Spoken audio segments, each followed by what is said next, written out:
Olá! Nessa videoaula a gente vai ver o básico do RIP, um protocolo de roteamento que não é complexo, e a gente vai então tentar ensinar como é que ele funciona. Então, em primeiro lugar, o RIP foi projetado como um protocolo interno, um protocolo para dentro de um sistema autônomo. É um protocolo simples. E a ideia é que roteadores de uma determinada empresa ou de uma determinada instituição, uma organização, enfim, possam se comunicar para construir suas tabelas de roteamento.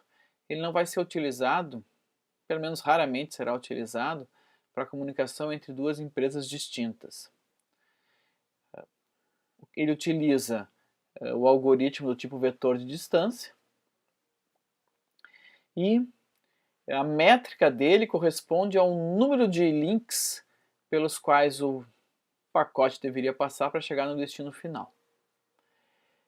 É possível fazer balanceamento de carga com o RIP, quer dizer, eu posso ter dois caminhos para o mesmo destino e fazer com que os pacotes sejam mandados ora por um caminho, ora para o outro, para ter um aproveitamento melhor dos enlaces.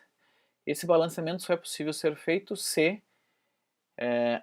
as duas rotas distintas para o mesmo destino tiverem métricas de mesmo custo, métricas iguais. Para determinar qual é uma rota inalcançável, um destino inalcançável, uma rota que não deve ser usada, se utiliza o valor 16 para a métrica.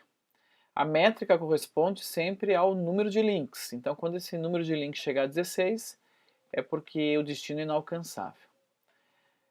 Como é que os roteadores se comunicam? Eles se comunicam a cada 30 segundos. Então, de 30 em 30 segundos, um roteador manda para todos os seus vizinhos a sua tabela de roteamento.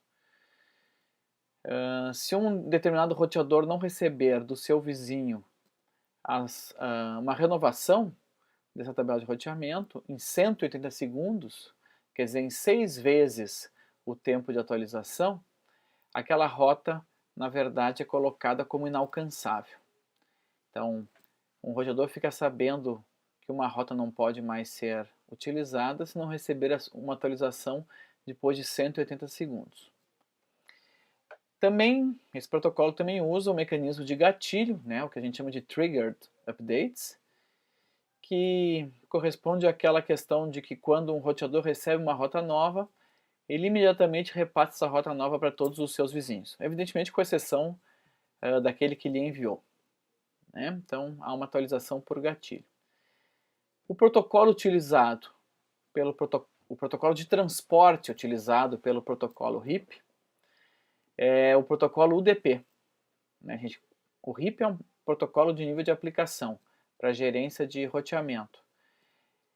O protocolo que está abaixo, na camada de baixo, no nível de transporte, vai ser o protocolo UDP, que é um protocolo sem controle de conexão, sem controle de entrega, de erros, enfim. Mas como as atualizações do RIP ocorrem de 30 em 30 segundos, não há necessidade de haver conexão, controle de erro, porque se um pacote for perdido, em 30 segundos haverá um novo pacote. A porta utilizada é a porta 520. Isso quer dizer que se a gente tiver um firewall entre dois roteadores, a porta que tem que ser liberada é a porta 520 do protocolo UDP. Existem duas mensagens, né? Existe uma mensagem que é a solicitação de atualização, existe uma outra mensagem que é o envio de atualização. Uma é chamada de request message e o outro chamada de response message. No fundo, a request message, quer dizer, a solicitação de atualização, só ocorre quando o roteador inicializa, né? Quando a gente liga um roteador, ele envia uma solicitação de atualização. Aí os outros roteadores vizinhos respondem com response messages, quer dizer, com envios de atualizações, e depois, periodicamente, isso é de 30 em 30 segundos, os roteadores vão continuar mandando respostas. A métrica, como eu já falei, então, corresponde ao número de links ou ao número de máquinas para chegar ao destino. A gente chama esse tipo de métrica de hope count, contador de hopes. Né? Quando uma métrica é 1 é porque o destino está próximo, Quando a métrica chega a 16, o destino fica inalcançável. Isso quer dizer que o RIP só funciona numa estrutura de no máximo 15 hops entre a origem e o destino. Por isso que ele é feito como um protocolo de roteamento interno. O que um roteador faz quando recebe uma atualização? Vamos lembrar que ele recebe uma tabela com várias rotas.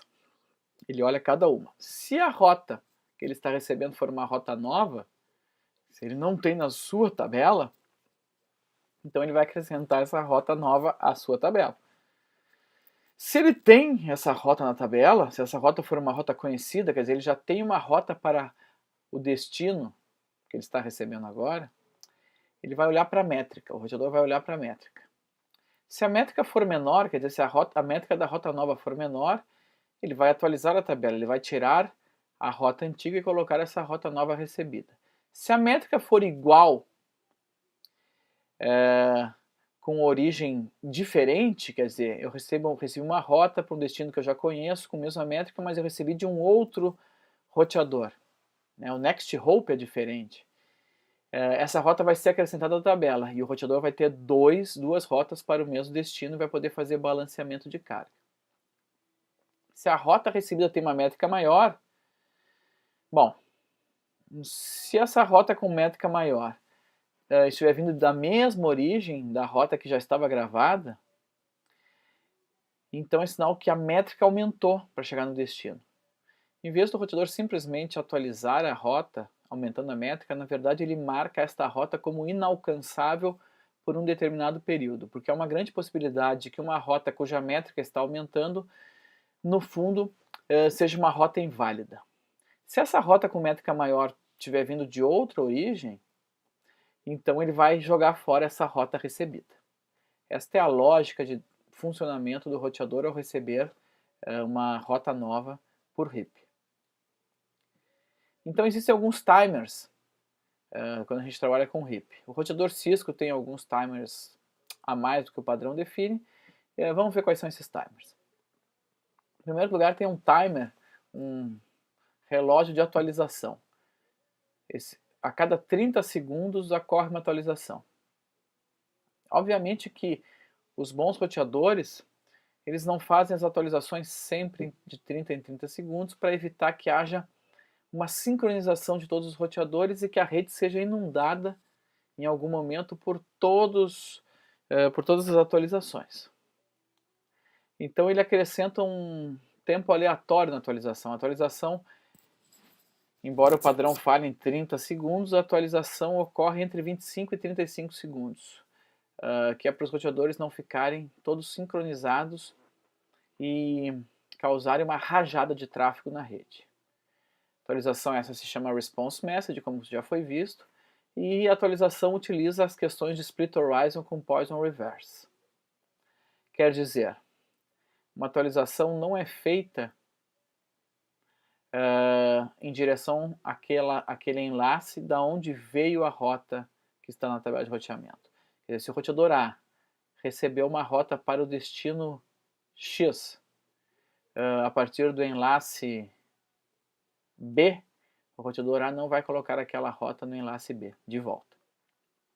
As mensagens de atualização, na verdade, são mensagens de broadcast. O roteador, quando usa RIP, ele não precisa saber qual é o endereço do roteador vizinho. Na verdade, ele manda um pacote de broadcast para todos os seus enlaces com a atualização. E os roteadores que estão naquele enlace, ao virem um pacote de broadcast, vão pegá-lo. Os computadores que não querem falar RIP, eles na verdade vão descartar esse pacote de broadcast. O outro timer existente é o timer de expiração, o período em que uma rota é considerada válida sem que haja atualização é de 180 segundos. Então, se um roteador não recebe a atualização de uma determinada rota em 180 segundos, ele considera que o roteador vizinho que havia lhe mandado, na verdade, deve ter ficado fora do ar e aquela rota não é mais válida. Quando isso ocorre, em vez da rota ser rapidamente tirada da tabela, removida da tabela, essa rota, na verdade, recebe como métrica o valor 16 e por isso não vai ser utilizado. Depois a gente tem ainda outros timers. Tem um timer chamado flush timer, ou um timer de coleta de lixo, que é um timer que determina por quanto tempo uma rota é anunciada depois que ficou inalcançável. Existem diferenças entre a configuração do Cisco e a norma. A configuração do Cisco considera isso, na verdade o tempo vai ser o tempo de expiração, os 180 segundos mais 60 segundos. E a norma vai considerar os 180 segundos mais 120 segundos. Outra coisa importante é quanto tempo uma rota que teve a métrica aumentada e, portanto, foi marcada como inalcançável, recebeu o valor 16, continua inalcançável. Né?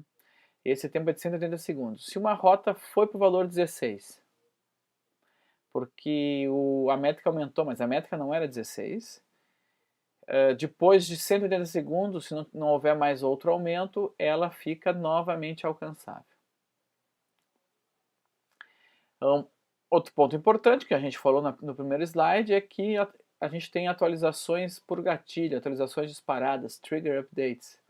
Né? Quando é que isso acontece? Sempre que há uma atualização de métrica. Na verdade, essa atualização que vai ser enviada vai conter apenas a rota modificada. Então, o roteador A recebeu uma nova rota no seu enlace X. Ele vai contar somente essa nova rota no enlace Y. Tá? Tem um timer aí que varia entre 1 e 5 segundos de forma aleatória para que não haja de novo uma enxurrada de atualizações quando alguém recebe uma rota nova. Além disso, um roteador que fala RIP pode trabalhar no modo silencioso. O que é isso? São roteadores que apenas recebem rotas e não repassam essas rotas. O modo silencioso, quando a gente vai configurar o roteador Cisco, por exemplo, na verdade a gente chama de modo passivo. Este aqui é o formato da mensagem RIP, né? Então é a PDU do RIP. A gente pode ver que existe aqui um campo chamado comando, na verdade é para dizer se é um request ou um response, um campo chamado versão, porque o RIP ele pode ter a versão 1 ou a versão 2, pelo menos. Outro campo aqui não utilizado, aí a gente tem a família de protocolo, para dizer que na verdade tem a ver com TCP/IP. Outro campo não utilizado, e o que interessa é aqui, o RIP ele tem que transmitir rotas, então ele transmite o endereço, o destino e a métrica. Endereço, destino e a métrica. O RIP 1 não transmite o Next Hope? Não, o Next Hope é o roteador que vai receber a mensagem RIP sabe que o Next Hope é o endereço do roteador que lhe mandou a atualização. Então não precisa do Next Hope. Mas uma coisa importante é que não há nessa mensagem a máscara para o destino. O destino é apenas um endereço IP. Isso mostra que o nosso protocolo ele é um protocolo classful. A gente chama protocolos protocolo de roteamento que não olham para a máscara, que não transmitem a máscara, de protocolos classful. E como é que o roteador destino vai saber então para qual rede? Ele não vai considerar máscara, porque ele não recebe máscara, ele vai considerar a classe. Ele vai considerar a classe do endereço recebido. Então, se a gente mandar uma rota para um roteador por uma rede, por exemplo, 10.1.0.0/16, por exemplo, esse /16 não vai ser transmitido. Portanto, a rota será para a rede 10.0.0.0 e não para a rede 10.1.0.0, porque ele considera que 10 é um classe A.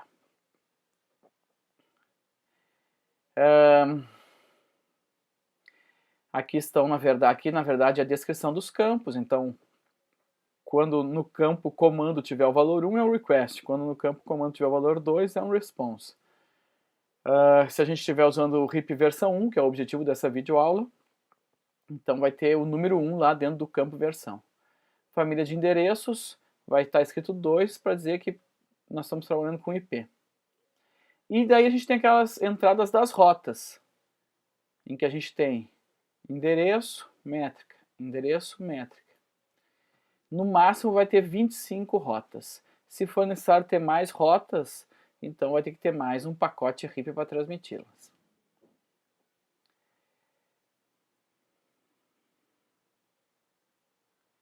Então, a característica fundamental, agora que mais nos interessa perceber, é essa questão do roteamento ser classful. O que é um roteamento classful? Não comunica a máscara.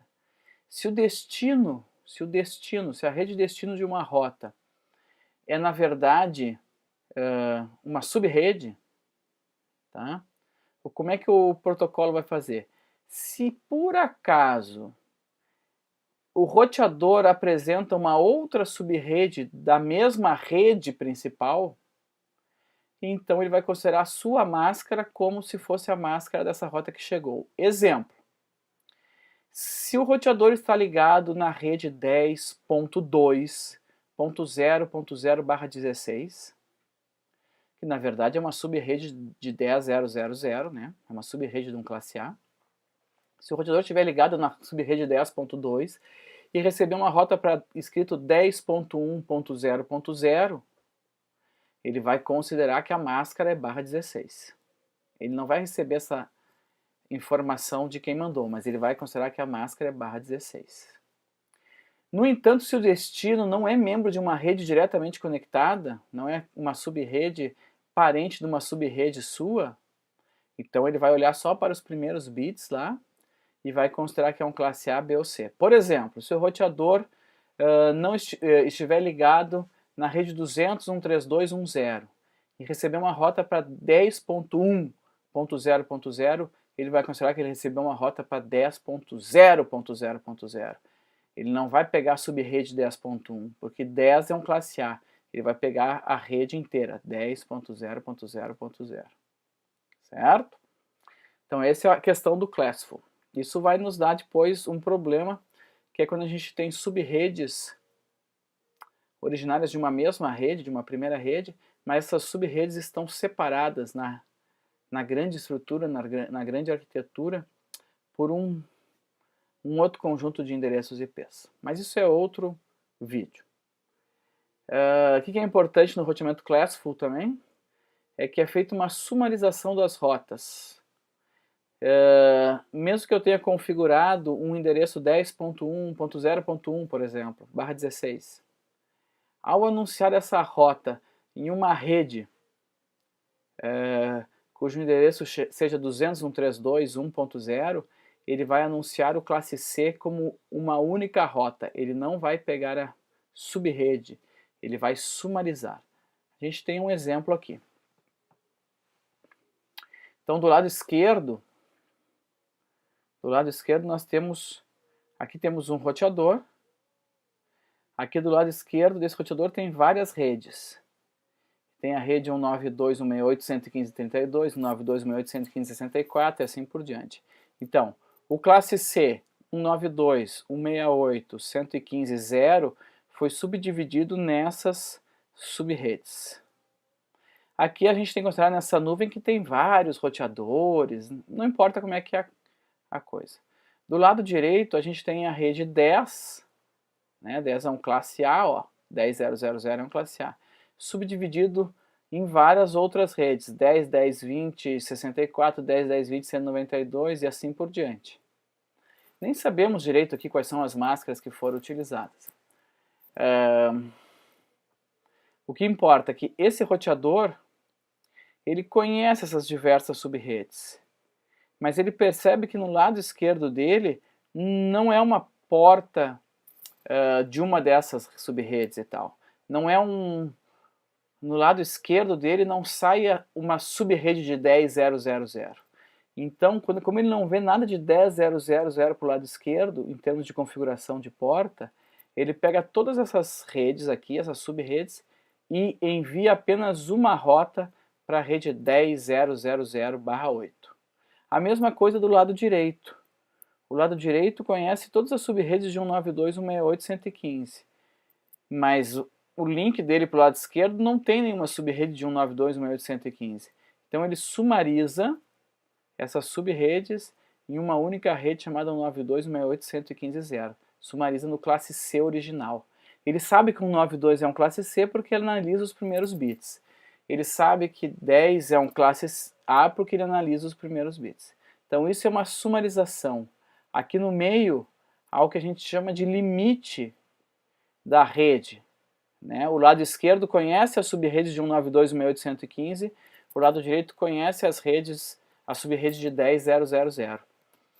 Neste limite são feitas sumarizações.